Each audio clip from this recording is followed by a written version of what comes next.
Jesus explicou quem ele era antes da criação do mundo. Existem muitos mistérios que Jesus compartilhou conosco. Entre eles estão os eventos que ocorreram antes da criação do mundo.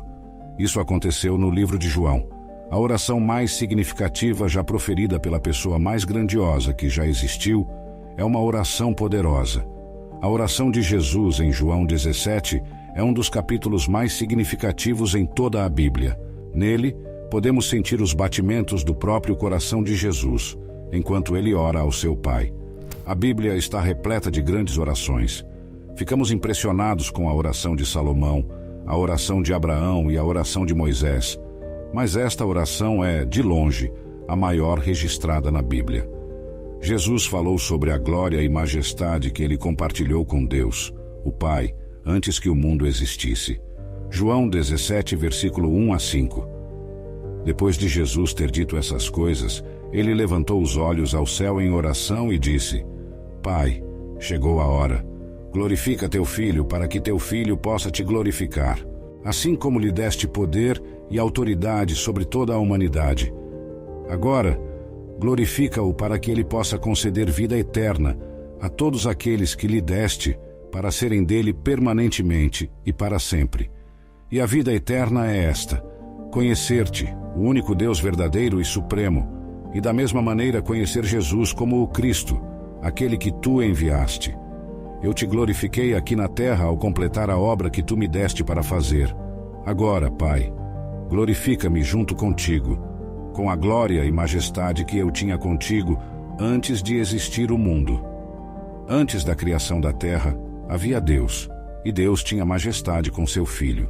Gênesis contém numerosos começos, incluindo a criação do homem e outras criaturas. Mas fica claro que Deus não começa aqui. Deus estava presente no início da Bíblia, e está escrito que ele estava presente quando o universo foi criado. Antes da existência de nosso universo, deve ter havido algo ou alguém eterno, e a Bíblia deixa claro que essa pessoa é Deus. As Escrituras realmente nos mostram isso em vários versículos ao longo de sua narrativa. A Bíblia ensina que Deus é incriado e eterno em seu ser, ou seja, ele sempre existiu e sempre existirá. Em Gênesis, capítulo 1, o singular El é substituído pelo plural Elohim, que significa 3 ou mais deuses. Como resultado, a primeira frase na Bíblia, Gênesis, usa um substantivo no plural com um verbo no singular. Poderia-se argumentar que isso é gramaticalmente incorreto, mas teologicamente correto, implicando que Deus é 3 em 1. A oração genuína frequentemente revela o íntimo de uma pessoa. João 17 é uma oportunidade única para ver a natureza e o coração de Jesus. Nesta oração, Jesus abordará muitos dos temas desenvolvidos neste Evangelho: glória, glorificar, enviado, crer, mundo, amor. Jesus pede para ser glorificado. Pai, chegou a hora. Glorifica teu Filho, para que o teu Filho também possa te glorificar. Antes da hora de glorificação de Jesus ainda não tinha chegado. Agora chegou a hora. Jesus primeiro orou por si mesmo, mas sua súplica não era egoísta. Sua preocupação consigo mesmo era uma preocupação pela glória do Pai. O Filho só pode glorificar o Pai se o Pai primeiro responder à oração do Filho. Glorifica teu Filho. Jesus não esperou até sua obra na cruz para glorificar Deus, o Pai. Sua vida inteira glorificou Deus na terra. Jesus glorificou o Pai por toda a sua vida, desde sua circuncisão e dedicação no templo, passando por seus anos tranquilos de obediência em Nazaré.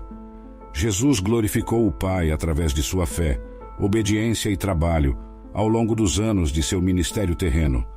Cada sermão pregado, cada pessoa cega ou doente curada, cada instrução e treinamento para os discípulos, cada confronto com líderes religiosos corruptos, cada pergunta respondida, cada toque amoroso, tudo glorificou Deus, o Pai. Então lemos: eu terminei a obra. Jesus, com confiança e certeza divinas, viu a obra na cruz como já concluída. Jesus pediu ao Pai para glorificá-lo, mas com a mesma glória que o próprio Pai tem. A oração de Jesus, de forma alguma, foi uma expressão de independência, mas de completa e contínua dependência de Deus, o Pai. Inúmeras pessoas imploram por seu louvor e atenção. No entanto, o pedido deles por glorificação é muito diferente da oração de Jesus. Glorifica-me junto contigo. E a diferença normalmente reside entre dependência e independência.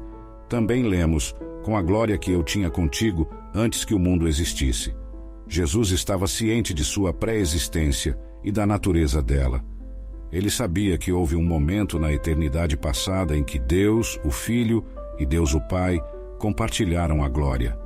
Jesus não poderia honesta ou sanamente orar isso se ele não fosse Yahvé ele mesmo, igual ao Deus, o Pai. Em Isaías capítulo 42, versículo 8, Yahvé proclamou que ele não compartilha sua glória com ninguém. Se Deus, o Pai, e Deus, o Filho, compartilham sua glória, eles devem ambos ser Yahvé. O comentarista bíblico observou: ele tinha um pedido principal, que o Pai o recebesse de volta à glória, que ele havia renunciado para cumprir sua tarefa. Esse pedido por um retorno à sua glória original implica indubitavelmente em sua pré-existência e igualdade com o Pai. Isso confirma sua afirmação de que ele e o Pai são um. João capítulo 10, versículo 30. O Evangelho de João enfatizou a glória de Jesus ao longo de seu relato. João teve o cuidado de registrar as muitas maneiras como Jesus se referiu à sua própria glória nesta oração. Os eventos que levaram à crucificação começaram com a traição.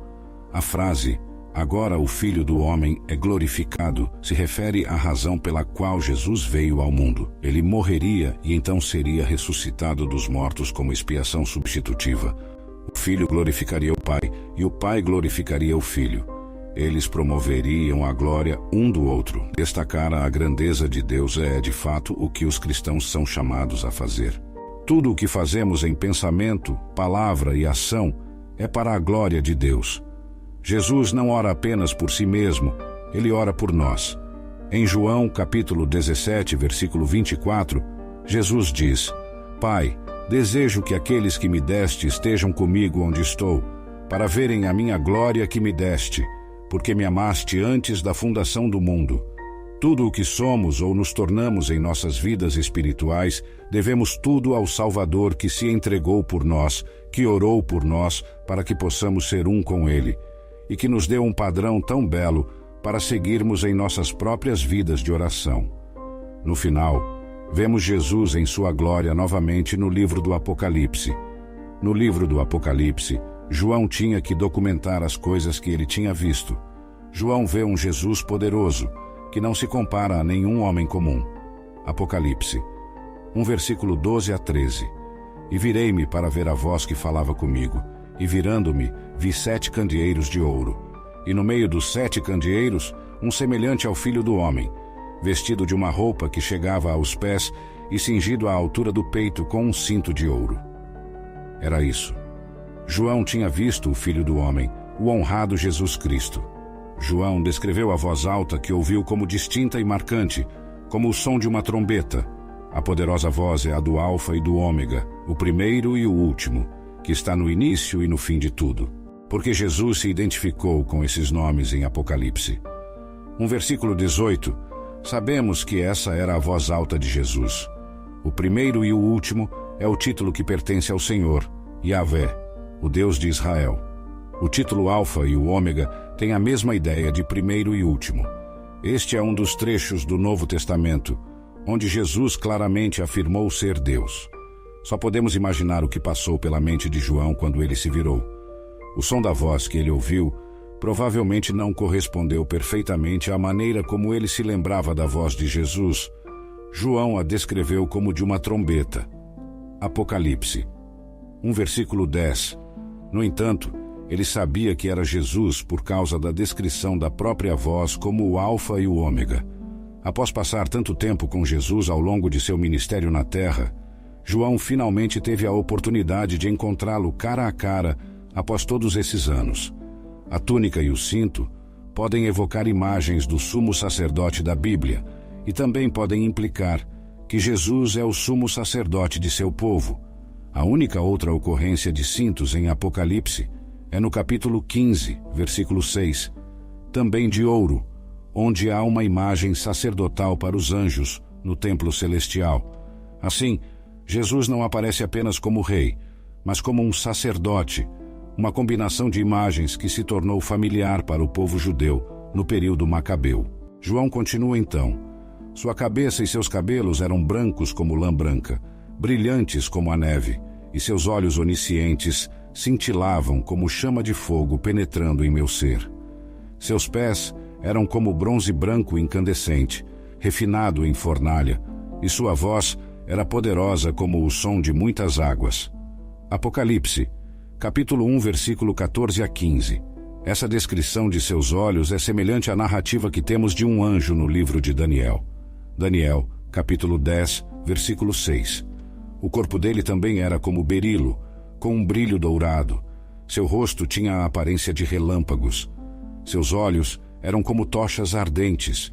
Seus braços e seus pés como o brilho de bronze polido, e o som de suas palavras era como o barulho de uma multidão de pessoas, ou o rugido do mar. Essa descrição de seus membros é semelhante à narrativa que temos de um anjo no livro de Ezequiel. Ezequiel 1 a 7. As pernas deles eram retas, e as solas de seus pés eram como a pata de um bezerro, e brilhavam e reluziam como bronze polido. As características angelicais que aparecem na visão de Jesus de João não o rebaixam ao mesmo nível dos anjos. Pelo contrário, provavelmente servem para enfatizar a imensa grandiosidade de Jesus. Ele não pode ser retratado como menos glorioso do que um anjo glorioso. Olhos como fogo descrevem olhos apaixonados na literatura grega, mas também podem retratar os olhos sobrenaturalmente flamejantes de seres divinos ou anjos. Metal incandescente também pode representar a glória de Deus em Ezequiel, capítulo 1, versículo 27. No entanto, outras características sugerem que enquanto João retrata a glória de Jesus como não menor do que a de um anjo, ela certamente é maior do que a de um anjo. O rosto de Jesus também brilha como o sol. O texto grego às vezes retratava divindades brilhando como o sol ou o relâmpago. Textos judaicos fizeram o mesmo para anjos e outros, mas também para Deus próprio. João continua então em Apocalipse, versículo 16.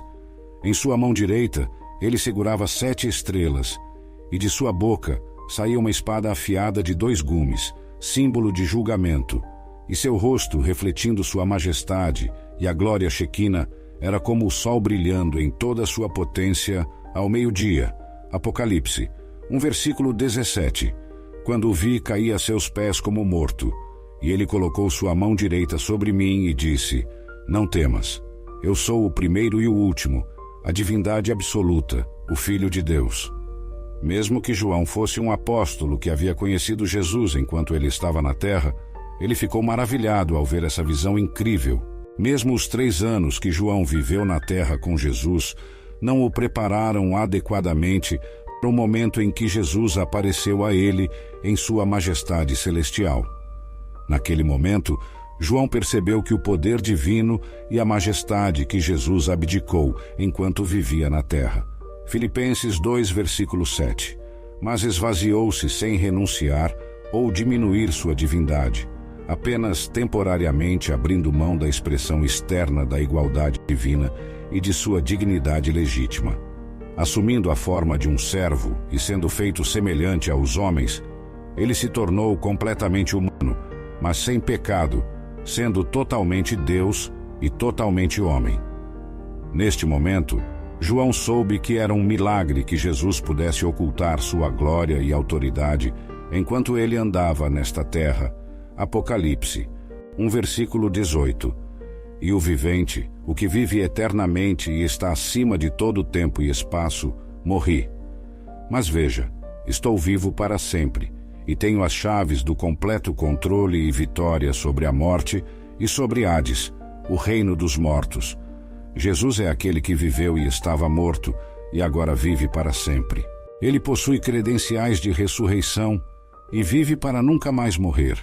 A vitória que Jesus conquistou sobre o pecado e a morte foi eterna. Ele não ressurgiu dos mortos apenas para morrer novamente. Jesus é o único que possui as chaves do Hades e da morte. Alguns acreditam que o diabo tem a autoridade ou o poder de decidir quem vive e quem morre. Eles estão claramente enganados, porque somente Jesus possui as chaves do Hades e da morte. Em sua forma original, o Apocalipse era conhecido no antigo grego como Apocalipsis, Apocalipse. A palavra significa uma revelação e desvendamento. O livro do Apocalipse é uma revelação de Jesus Cristo, no sentido de que pertence a Ele. Ele é aquele que está revelando. Jesus é a pessoa sobre a qual o livro nos fala. Por que precisamos de uma revelação de Jesus?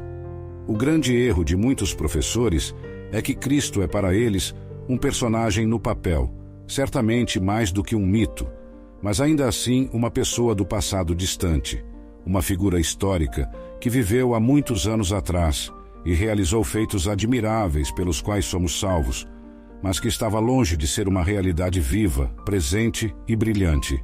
Spurgeon. Lemos: a qual Deus lhe deu para mostrar aos seus servos. Essa é uma razão significativa pela qual Deus escolheu revelar essa informação sobre Jesus Cristo à humanidade. Ele o deu para mostrar aos seus servos. Deus revelou essa informação para que pudesse ser compartilhada com outros e não mantida em segredo. Isso é um apocalipse, uma revelação, não apócrifo, algo escondido. O livro do Apocalipse é um livro de profecia preditiva. Ele faz previsões sobre coisas que acontecerão no futuro, ou pelo menos no futuro em relação ao período em que foi escrito. Embora nem toda a profecia possa ser considerada preditiva, é abundantemente evidente que este texto profético o seja. Alguns diriam que não devemos nos preocupar com profecia, que é um exercício frívolo, mas se Deus se preocupou o suficiente para falar sobre isso, devemos nos preocupar o suficiente para ouvir. Alguns nos dizem que o que ainda está por vir não deve ser examinado até depois que tenha acontecido. Mal posso entender que isso seja dito seriamente. Cisse. Você busca prosperidade e plenitude em todas as áreas de sua vida? Quer aprender como a fé e a sabedoria bíblica podem transformar sua relação com o dinheiro e conduzi-lo a uma vida mais próspera? O livro Prosperidade com Deus encontrará um guia inspirador e prático para trilhar uma jornada rumo à verdadeira riqueza. Descubra como fortalecer sua fé em Deus e colocá-la em ação, alcançando contentamento, sucesso financeiro e uma vida abundante. Acesse o link nos comentários e mergulhe neste livro repleto de ensinamentos valiosos. Prepare-se para uma leitura transformadora que o guiará para uma vida de prosperidade com base em sua conexão com o Criador. Não perca essa oportunidade de descobrir o verdadeiro sentido da prosperidade.